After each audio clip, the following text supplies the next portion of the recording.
Hi, good morning. Good morning, y'all. Welcome to FRO number 17.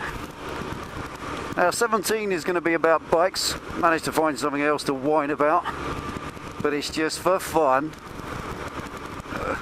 Anyway, right, today's little whinge, today's subject of derision is the media. The fabulous British media's complete and utter negative portrayal of motorcycling. I think you know what I mean. Here in this country, we enjoy probably the most negative media in the world when it comes to bikes. It doesn't seem to me as if they give a damn about the motorcycle industry, about the money that it generates for the treasury even, about bikers as a community. There are millions of us who ride bikes. We are part of this country, for goodness sake. We're also taxpayers, and most of us have got cars and all. But this negative portrayal has always been the way, and it can, in my humble and not ill-considered opinion, fug right off. I hate it. It's right on my nerves. Now I'll qualify this with an example. And this is what sparked this particular whining session. Is I was watching a well-known popular breakfast television show day before yesterday, and an article came on about the cost of fuel. Well, that's a big old article, isn't it? The price of fuel today, blah blah blah blah blah. Of course it's a big issue. And they did the usual trick of wheeling out a motoring journalist and somebody to give their opinion on it. And actually they did quite well, because they used my favourite motoring journalist of all time, Mr. Quentin Wilson. I think he's brilliant. I like his attitude. He doesn't care about the government that much. He cares about the motorist. And that, I hope, includes bikes. Now there are journalists, motoring journalists in this country who ride bikes, many of them. Tiff Liddell, Vicky Butler, what's her name? And they're good and all, but there's just no positivity from the general wider media.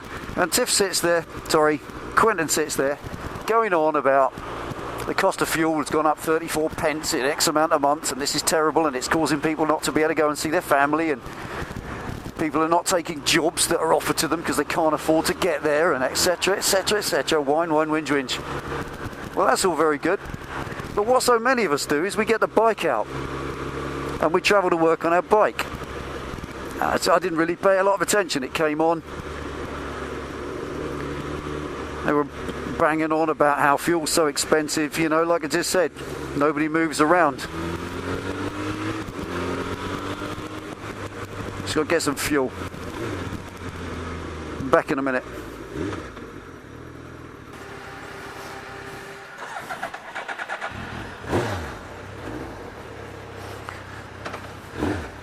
So done.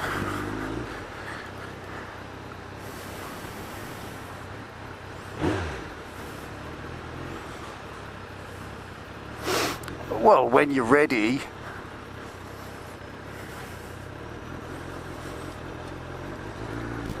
So, where was I? Yeah. So old Quentin's banging on about the cost of fuel being 34 pence a litre more than it was X time ago, etc. And then they do the usual thing of wheeling out a family who are terribly suffering at this. And it's the standard Mr. and Mrs. Suburbia and 2.5 kids. They've got them in their little Barrett house in Telford somewhere, and they're sat there with the coffee table and the toast. You know the score. They set the little scenario up.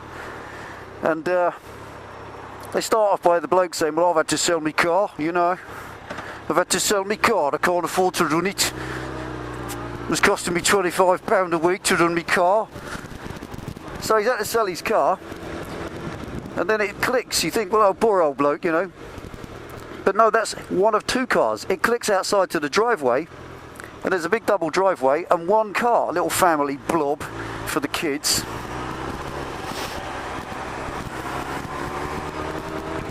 Wrong lane. Muppet. And there's a space obviously where his car used to be, and there he is stood there all forlorn looking in this gap, but he's in his bike gear. And there's his SV1000. And I kind of choked on me toast. I thought, brilliant, what more could you want? You sold your car, you got a good excuse to do it, got rid of the rubbish, and you got yourself a bike. Excellent, good lad. Love it. And he's there commenting as they go up the road. They do a little piece to camera. They put the camera on the side of the road, show him riding past. And he's saying, oh, you know, you saved me a fortune. I do £17, lasts me 2 weeks now. It used to be £25 a week. He's from the Midlands, did I say? And this is great. I'm thinking, oh, wow, at last, some actual positive media projection of biking, that it is the answer. And do they go on at that point? Do they go on to talk about how it's a smaller carbon footprint, you're reducing congestion on the roads, you've got no issues with parking when you get to work, yada yada, all the usual things that a bike will promote? No. Do they eckers like? Do they eckers like? They shoot a whole lot down. They miss that massive opportunity to be positive about bikes by cutting back to the woman and the husband sat in the kitchen. And this dumpy little housewife sits there shrugging her shoulders saying, "'Cause I'm not happy about it, because motorbikes are dangerous, aren't they?" What? You utter bastards. I can't believe that they turned something so positive and so close to being positive for us into something actually negative about us. They've actually said that the fuel prices are meaning that Mr. Suburbia is now putting himself in danger because he has to ride a motorbike. You bastards. And I'm not talking about the token family, I'm talking about the media. Because it could well be the matey on the bike there sat there and later on in the interview maybe said, yeah, because, you know, I love riding my bike and I'm safer on it because it's smaller through the traffic, da-da-da. But no, they cut it all out and all they kept in was how the wife explained. Poor little housewife with the children left at home, hubby's out on his bike. He's selfish, it's dangerous. It sickens me and it can fug right off. The media in this country seem to have a vendetta against bikers, against biking, motorcycles, all of it. Truly don't get it. The one important thing, of course, really important thing, is that at least they showed it, and those of us watching still saw it, and that's a good thing. But I don't know. I still think they took an opportunity to stick the knife in as they usually do. I mean, there's an advert further on from that for a well-known insurance company that promotes not biking as such, but what they're saying is, we insure anything, even motorbikes. And there's this scenario created. It's an old lady, silver hair, with her secateurs clipping her roses in the front garden, and half a dozen Harley Davidsons pull into the close where she lives. And she takes on this vexed and frightened look on her face as they all pull in. Big, nasty, scary biker's going to rape and pillage. And one of them stops, takes his lid off, and it's her silver-haired old husband.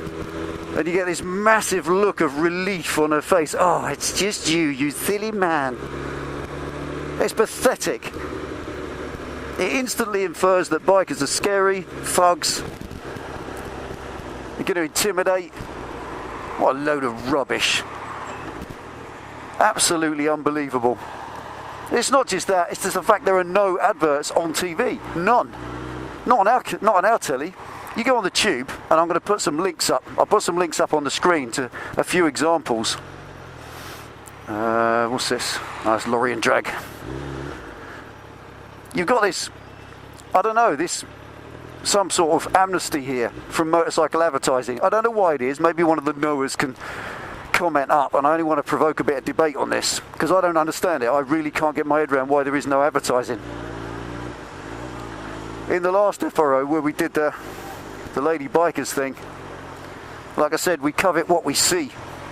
Motorcycling would be not just popular, and that grows the biking community, and that's a good thing, and da-da-da, but also it would become more acceptable. If we saw motorcycle adverts on the telly, it would become more acceptable to ride one. It would be more a part of society. It would bring us into society rather than the absence of it serving to exclude us from society. We are a fringe group, no matter how many there are of us. If we're excluded from media positivity and we're portrayed in a bad light all the time, or bikes are portrayed in a bad light, should I say, then we're never going to be accepted and we'll never become mainstream. And look at the opportunities being missed, honestly. This whole green clean thing. Motorcycle burns a quarter of the fuel of a bike if you get the right bike. Okay, something like this I'm riding now doesn't. I get about 50 to the gallon, and most cars will do that, the little stuff like this thing here.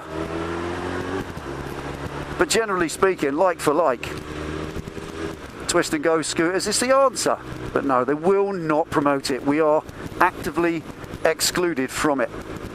There are just no adverts. Look at the adverts I've loaded up there. The Kawasaki adverts. Taglines for the Hayabusa like everything else is prey. And that amazing advert, that absolutely amazing ad. But a ZX12R parks next to a Porsche in a multi-story and the Porsche wets itself. That's awesome. And that brilliant KTM ad where a bloke comes down from space, or a light shoots down from space, and that KTM, some sort of supermoto, stunt rides its way around Tokyo. Awesome. What is wrong with us having that? In the States, you have the Harley Davidson adverts. That's your media supporting your industries. And we have an industry, we have Triumph. Why aren't Triumph kicking off about this? Surely the ad men at Triumph at Hinckley must have a flea in their ear that somehow there has got to be some kind of prohibition stopping them from putting adverts on mainstream TV, because it ain't as if they're not rich enough, is it? Triumph's one of the richest bike companies we've had for ever, I think. They're a mainstream company, they're up there with the Japanese now. So it's not as if they ain't got the funds to advertise on telly. Motorcycle dealerships don't advertise. There is just nothing. And I don't understand it. Is it a safety issue? I don't know. There's this thing I heard on the telly that you can't advertise a car based on its performance. It's apparently illegal. You know, the nanny state that we all live in. It's now illegal, you can't do it, which is about right. What's going on?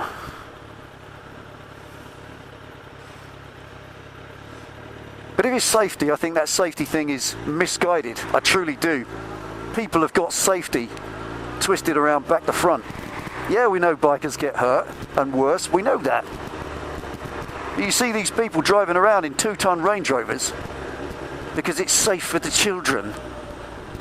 And where are they taking Tarquin and Philippa? Off to Pony Club to ride a friggin' horse. Well, how dangerous is that, for God's sake? And they don't have to wear body armour, they don't have to wear, they have to wear a helmet. So the double standards of all these families, these people who bang on about safety, shows up that there must be more to it. What is it? What is causing this complete lack of advertising, this complete negative portrayal of bikes and biking at every opportunity? So there we are.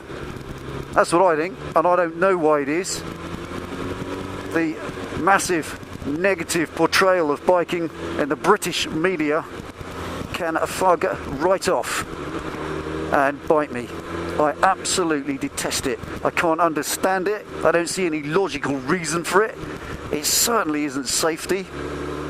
And they're missing a trick. The Treasury should surely get a lot more money from increased sales. Or is that not important enough?